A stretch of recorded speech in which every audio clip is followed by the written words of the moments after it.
All right. Welcome, everyone, to another episode of How I Met Your Mortgage. As always, I'm your host, Adam Smith, with Just the Tips Coaching. And with me this week, and this is really odd for me because this is somebody I've known for what's got to be getting close to a decade. We've both been in the mortgage space for a lot longer than that.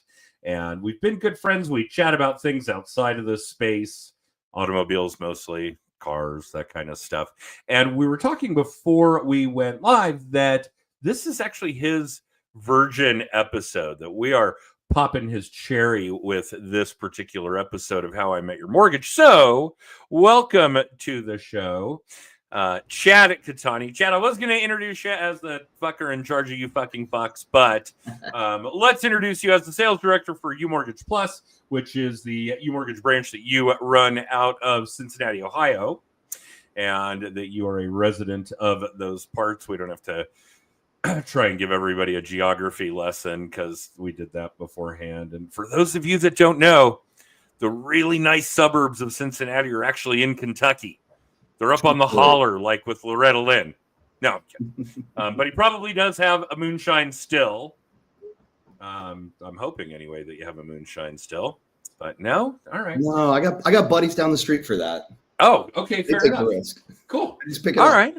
Nice. Yeah, just drive. It's like a drive-through. Yeah, pretty much. Okay. Funny enough, that at least that's how it was depicted, that right in your part of the world, as a moonshiner, is how Larry Flint got started as a businessman in his life.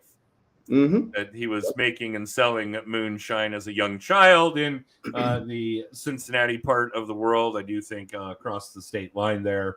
And yeah, went on to be one of the most prolific publishers in male American history.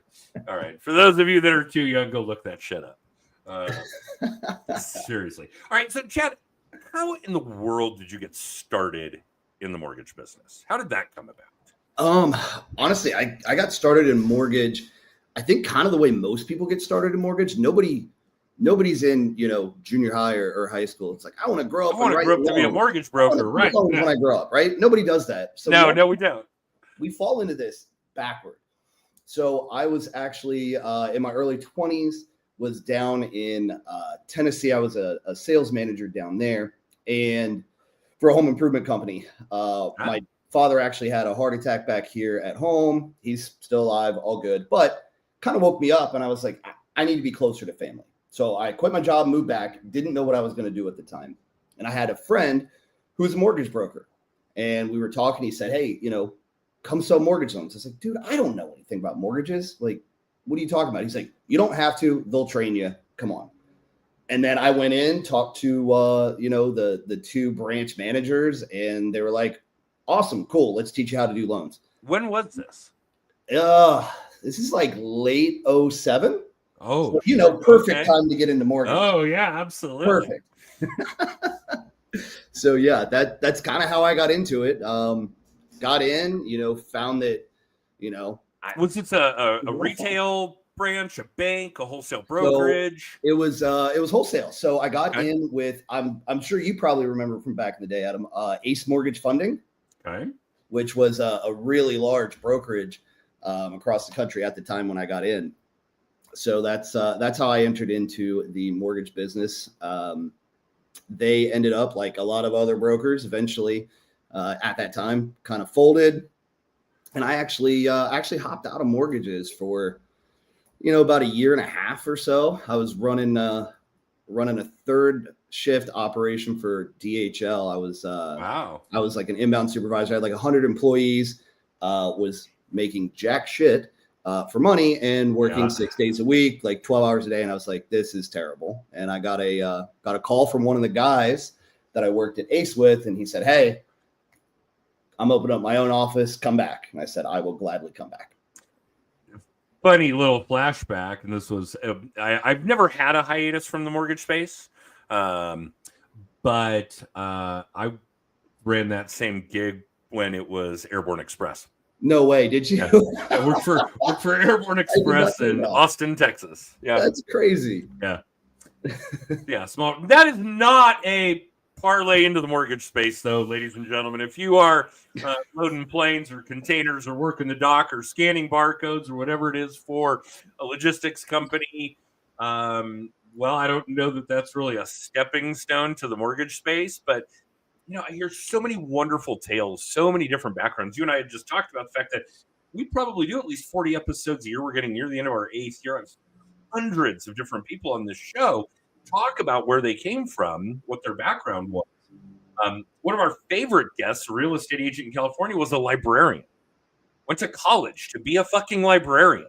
People do that? Professional librarian before getting into the real estate space. So to hear all the different backgrounds and where people are coming from before they venture down well, let's be honest. At this point, if you're a guest on How I Met Your Mortgage, it's not a job, it's a career. Yeah. You're punching a clock. You're not working a fucking cubicle in Michigan for, one of those bigger companies. We won't say who they are, but one of them rhymes with Rocket Mortgage. You're doing it like an actual career. And you've been doing it for a good long while, and you're doing it at a fairly high level. Otherwise, you wouldn't still be doing it. Although you and I have seen a lot of people exit. Yeah. What we thought never would. We've seen exit the space. And some of that only recently. And a lot of the commentary that I've gotten there has been, well, it's not as lucrative as it once was, and it's not as fun. That the people are just shitty. And I don't know, I guess people are, they're very people-y these days. There's no question about that. But yeah, so we know that that's been the case. So 2007, really? Yeah. Yeah, perfect time to hop in and do mortgage loans. Oh, yeah. It was shortly after I started my brokerage. So, yeah, we had a couple of years of growing pains of me being a new broker owner. That was in 2005. Okay. And then, after a couple years of dealing with the pains of a new brokerage, then we get smacked with the pains of the Wall Street greed and the MBS crashing the real estate market. If you're listening and you haven't seen the Big Short, go check that out. You'll know exactly what Chad and I are talking about. All right. So there's been some development over that time frame. Quite a bit of development over that time frame. Yes. Because getting back into the space because somebody you were working with decided to open a branch again or open a brokerage again, to where you are now managing a team, mostly sales, a little bit of ops for, one of the bigger brokerages in the country, is a very different animal. Yes, for sure. And I think from what you and I had talked about within the last few weeks, you're not even really originating loans anymore.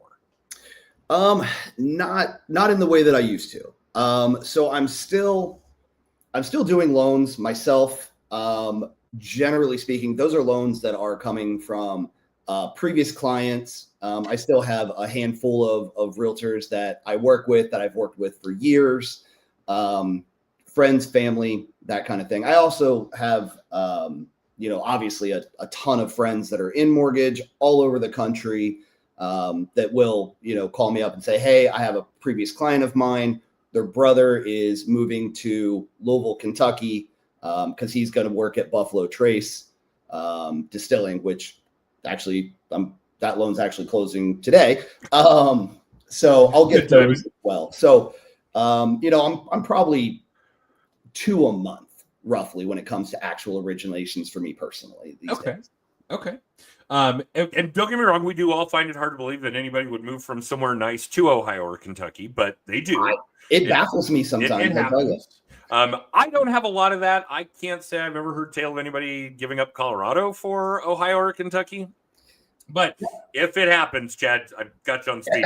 Right. Sounds good. Okay. So let's talk about your current role, because I do think that this is really relevant. Obviously, one of the big pieces of the program at Just the Tips when we're dealing with somebody that's in our one-on-one coaching program, and it's very difficult.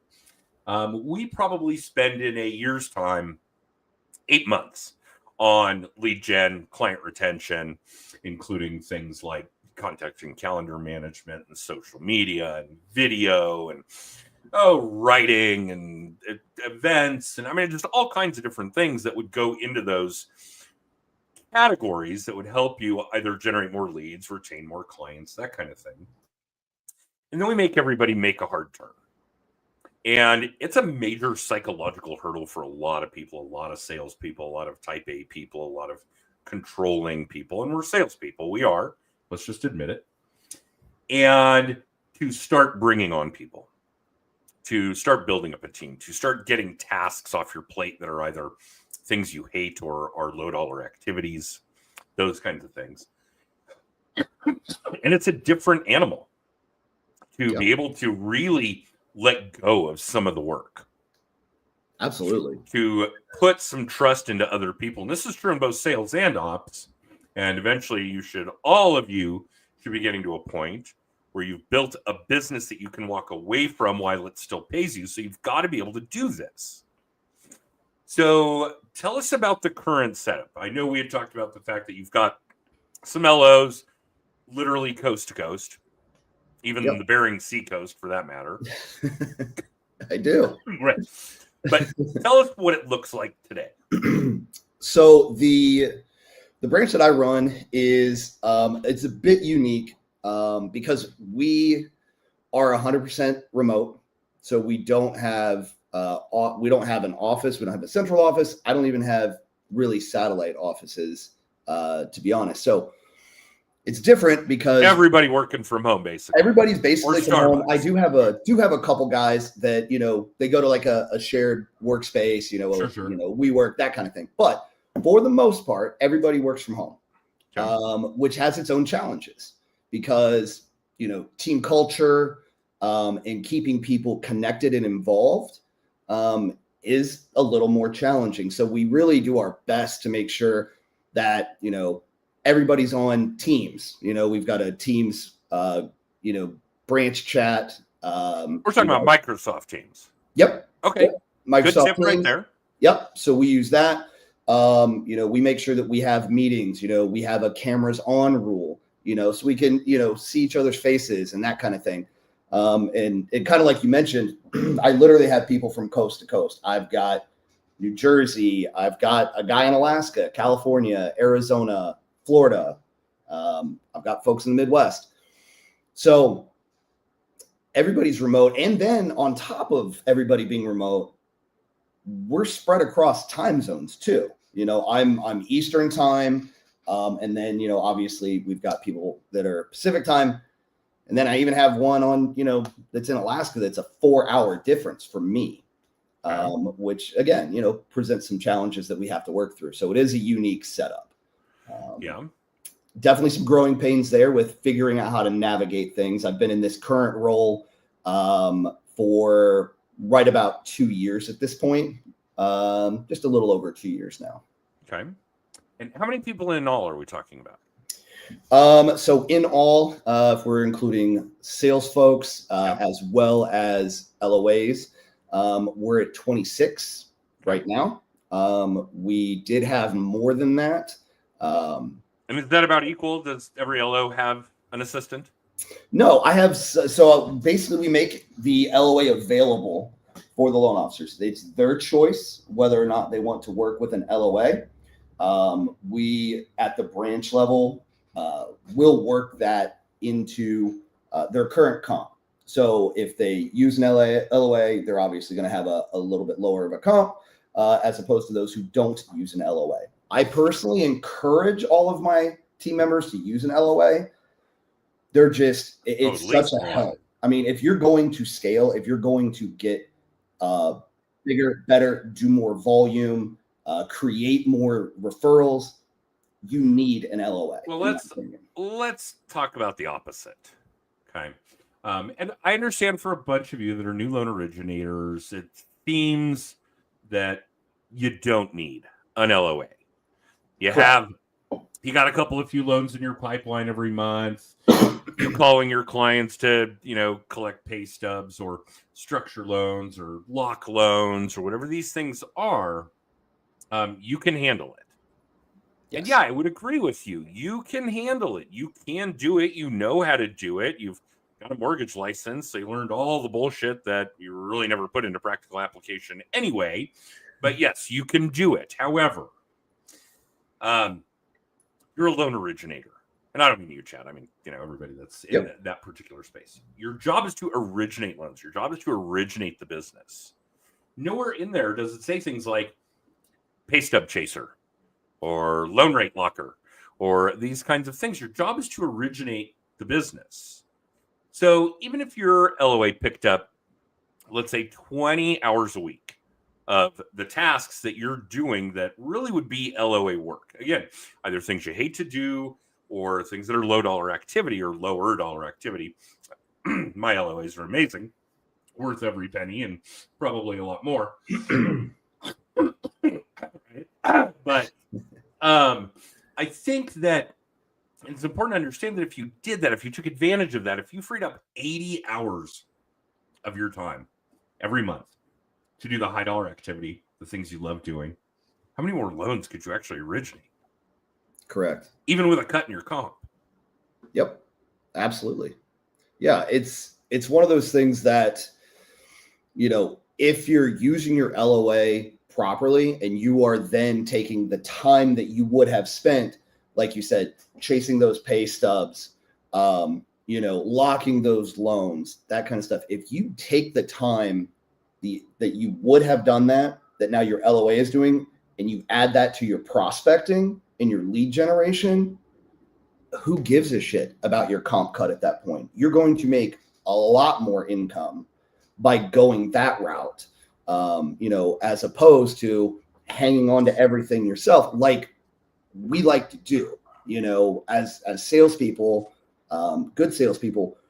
You have things a certain way, you want them done a certain way. And a lot of times it's very, very hard to let go of that and trust someone else to get it done. Very hard. It's so hard. And I find that when some of my team members that have never had an LOA, once they get one, that LOA for them doesn't provide a lot of extra time for the first month, maybe even the first 2, because they just have this mental block that I need to do this. I need to make sure this is done. And then if they're not actually doing it, they spend a lot of that time going back and checking up on them until they get comfortable. Yeah. Then they find out, they are doing what they're supposed to be doing. They are handling this. Okay, now I can step back and now I can go do other things and I can trust this LOA to get the work done. And then they use them as intended. And then that's where you see they start to really, really ramp up their production. I think the trust factor is the big one. Huge. Absolutely. We've got a rule of thumb in our office that if somebody can do it 80% as well, let them do it. I like that. Okay. I'm going to steal that. Okay. And don't get me wrong, this is obviously literally decades in the making. I've been in mortgages for a bit longer than the 20 plus years I've been a broker owner. But a really good example of this for all of you is the video editing, the video work that we do here at Just the Tips. We do a little weekly video blog, a quick tip on something you can be doing to help your business. And it's called the Weekly Little Tip. And I incorporate a ton of pop culture, which I, love. Bear with me, guys. I'm a little under the weather. I love the pop culture. And I didn't really mind doing the video editing. I love doing it. Now I've got an amazing VA in Manila. He does it, I don't know, for like $20 a pop. It's 2 or 3 hours worth of work.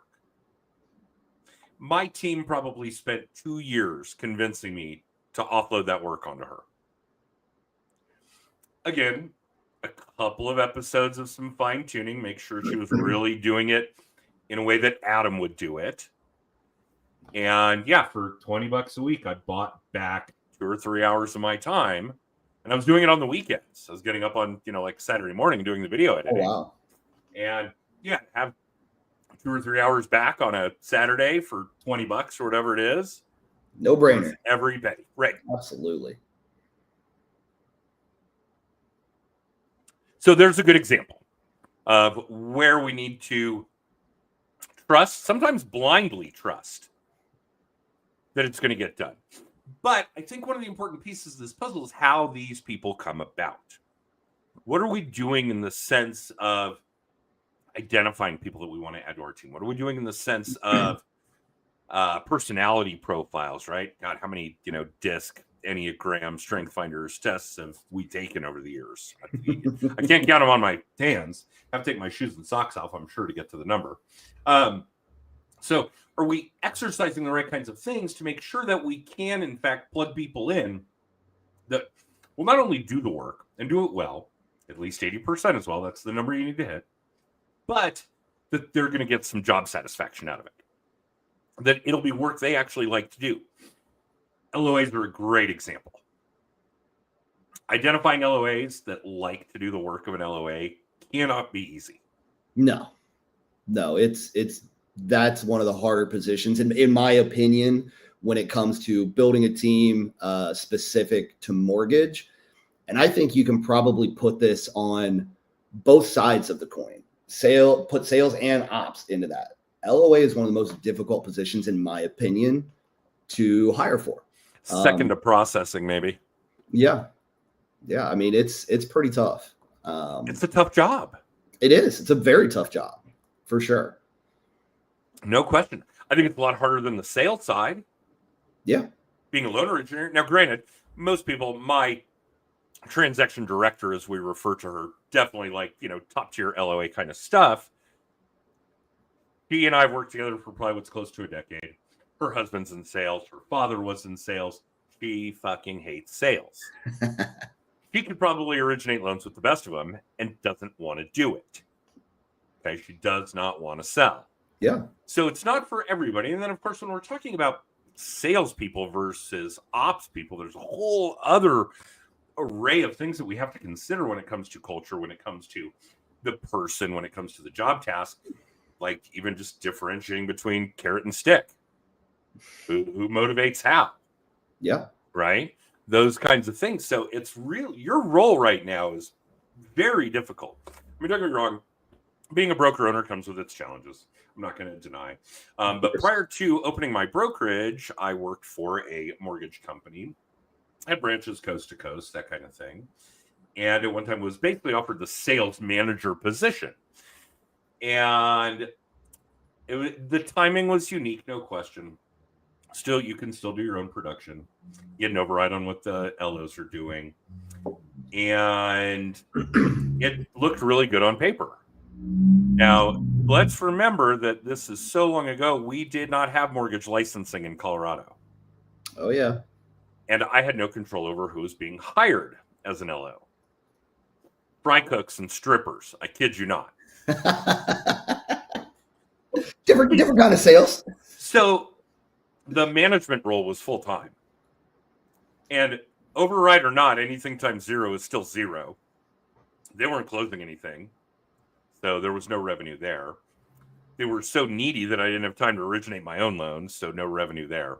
Probably the worst job I've had in the business. Seriously.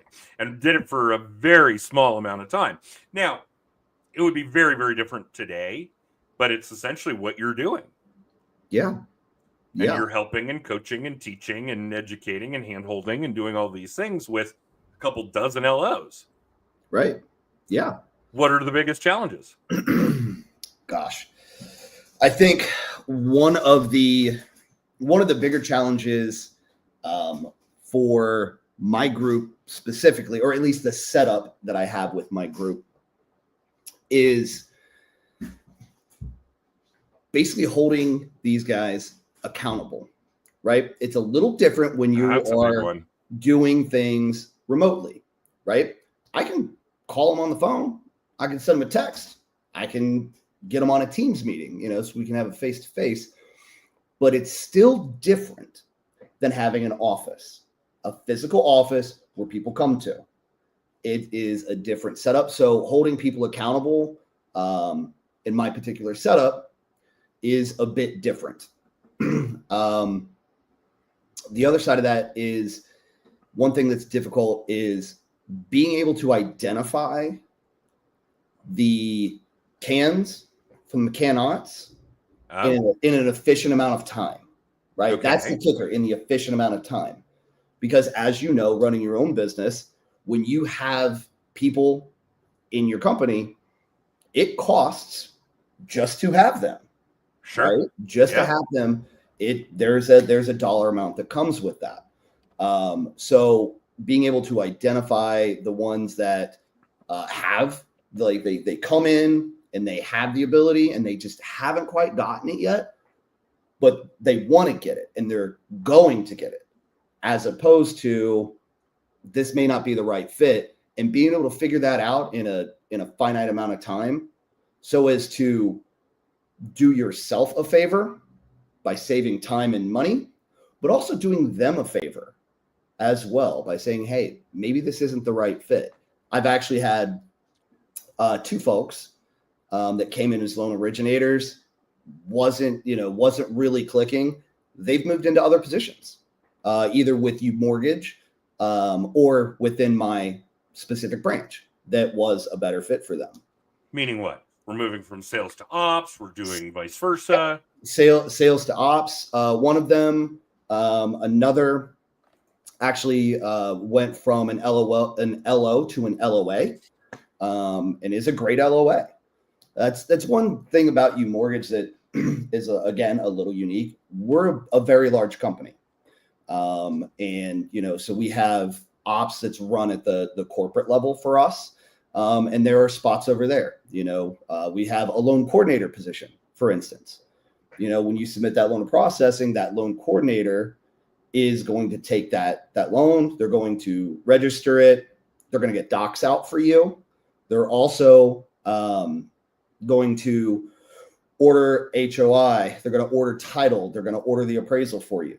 Oh, that's interesting. Okay. So we have that position. You have processors. You've got closers. You've got LOAs. All these other positions. So just because you come in as a loan originator and it doesn't quite fit, you can still stay with the company, which I find to be pretty cool and unique. How many? This is really interesting. How many people do you think in the normal transaction? Mm-hmm. How many people lay hands on a file? You as the originator, an LOA, okay, a processor, a closer. That's 4. Let's see here. Like within you mortgage, or are we counting underwriting as well? Oh yeah, good point. Because you guys do quite a bit of wholesale stuff, right? So we do non-del. An underwriter. There's an account manager somewhere. Yep. Okay. Yeah. I mean, honestly, if we count all of them, let's see. 1, 2, 3, 4, 5, 6, 7. I would say total probably 8 to 10 that touch that file. Okay. Maybe even 11 if because we're including life of the loan from origination to post close and everything in between. Okay. Now, not that many people are actually going to be speaking to the client because that would be an absolute fucking mess if we had 10 people trying to talk to a client. I'm guessing it's the LO and the LOA, and that's about it. Pretty much. Processor, a little bit here and there. Okay. Yeah. Processing is rarely dealing with clients on our end. It happens. Mm-hmm. But yeah, it's mostly LOAs, to be honest. Yep. That's where most of the communication really comes from. Yeah. That alone should speak volumes about how important that role is. Absolutely. Yeah. And how valuable that role would be to the loan originator. Yes. Having an LOA, I can't emphasize the importance to LOs of having an LOA or 2. If you're 3 or whatever. If you're doing enough volume, you have 3, 4, 5 of them. Yeah, and I'm gonna plug the whole team here that handles that stuff. Sarah, Erica, Mindy, all of you that lay hands on my files. Thank you so much. Yeah, my gratitude will never be verbalized properly, I assure you. Yeah, they oftentimes really are the unsung heroes of the loan process. Totally. They don't get enough credit. They really don't, and they deserve it. Yes, that is certainly true. No question. And even beyond that, because I know that these people on my team take a lot of time to do a lot of other people's jobs, whether it's the real estate agents or even underwriters. If my team kept track over the last 10 years of how much time they had to spend teaching an underwriter guidelines, thank you. Man. Yeah, your face alone says so. For those of you that are just listening to the podcast and not catching the video, I could hear Chad's eyes roll from Cincinnati to Denver. So, yeah. All right. Well, thank you. Sorry this has been such a long time coming. Let's do another episode. Yeah, absolutely. I'd love to. We'll do one where I am not under the weather and have to mute my microphone if I can because I'm coughing up a storm. But yeah, I know carving out this kind of time on a Monday is not easy to do. So thank you. Really, thank you for doing this. Of course. I appreciate you having me on. It's been great. I'd love to do another. Yeah, we will. Absolutely. I'll put that into the hopper as soon as we're done here. Awesome. And then, yeah, for those of you watching or listening live or in syndication, you can catch new live episodes on Mondays at 9:30 Pacific, 12:30 Eastern on Facebook, LinkedIn, and YouTube. And the podcast is up 48 hours later on Apple, Amazon, and Spotify. How I Met Your Mortgage. And if you want to find out more about what goes on at Just the Tips, then go check out the website. It's justthetipscoaching.com. We do an annual sales event. You can find the video blog. You can find past episodes of the podcast. Probably all kinds of other things. Probably way to buy copies of the books I've written on the subject, that sort of shit. Other than that, Chad, thank you again. This has been a fantastic time, and I've been able to spend a good chunk of time with you in a while. So yeah, this is for sure a lot of fun. And for the rest of you, thanks for tuning in. And we will catch you guys next week with another episode of How I Met Your Mortgage. Chad, don't go anywhere. I'm going to run the extra. We'll talk shortly. Great.